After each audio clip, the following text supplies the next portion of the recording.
97 years young Norman Enders could be seen here at Northfield Aerodrome being honoured by the Chingford Royal Air Force Association and the Royal British Legion. Norman was escorted by their standard bearers after becoming an honorary member at the former RAF fighter base on Sunday, May the 8th, 2002, to pose for photographs in front of a Spitfire owned by Aero legends. He was accompanied by his RAFA welfare case officer James Bailey, who now shares Norman's story with CRHnews, having originally been featured by the Waltham Forest Echo.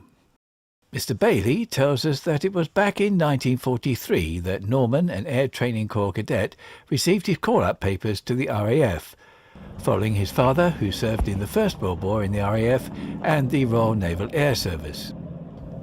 Norman's journey would lead from RAF Aircrew Reception Centre in St George's Wood to southern Africa.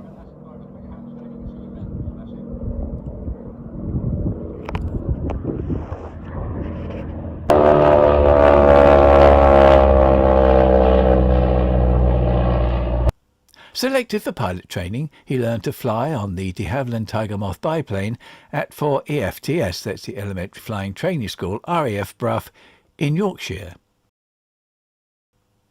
Norman's unit was then sent via Manchester to Liverpool, where he embarked to an unknown overseas destination to continue training under the Empire Air Training Scheme. Norman recalls the escort ship's guns being fired as practice and occasionally to ward off high-flying enemy reconnaissance aircraft. He also remembers the U-boat attack drills requiring muster, that's safety drills, on the deck. The convoy called at Freetown, Sierra Leone, before docking at Cape Town in South Africa. At the RAF's No. 27 Service Flying Training School in Bulawayo, Southern Rhodesia, a British colony until 1965, which is now modern-day Zimbabwe, Norman and his fellow trainers were issued with tropical kit, pith helmets and shorts, plus the formal cadet pilot's cap with a white hat band.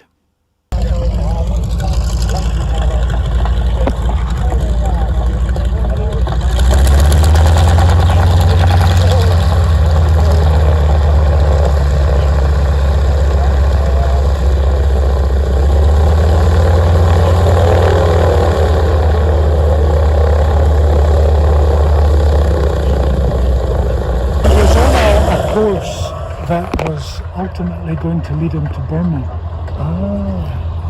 His course in Rhodesia included things like aircraft recognition of Japanese aircraft. Yes. Yeah. We were going to fight in Burma. How old were you then, Norman? About age 17 or 18 or something. 1925. So you haven't been this close to a Harvard lately, have you? No.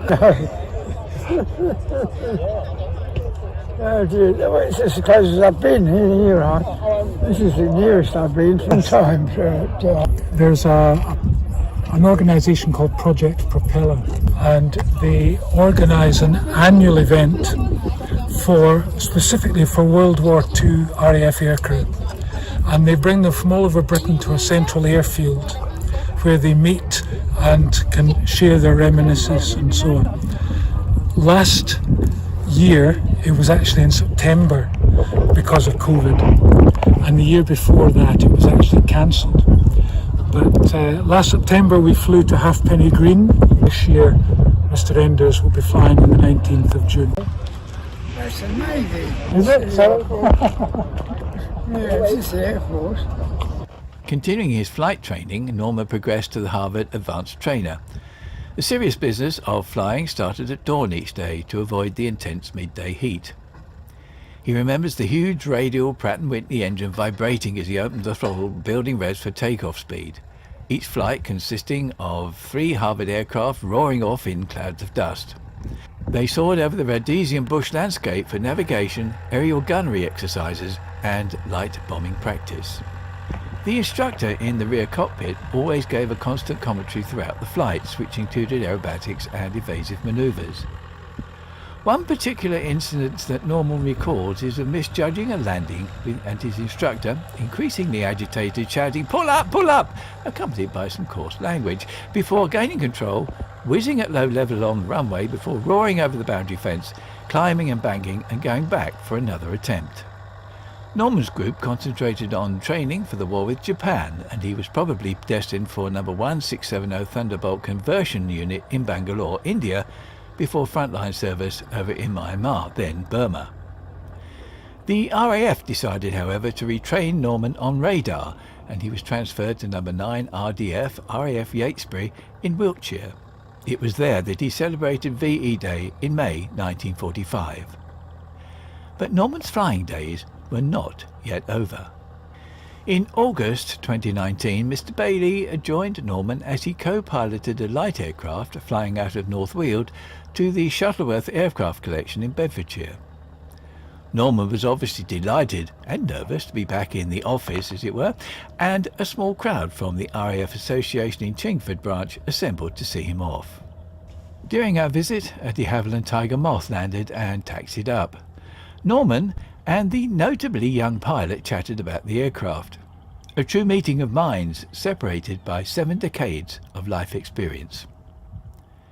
On our return flight, we flew low over Chingford Reservoirs, the site of the former RNAS Chingford airfield, before landing back at North Weald.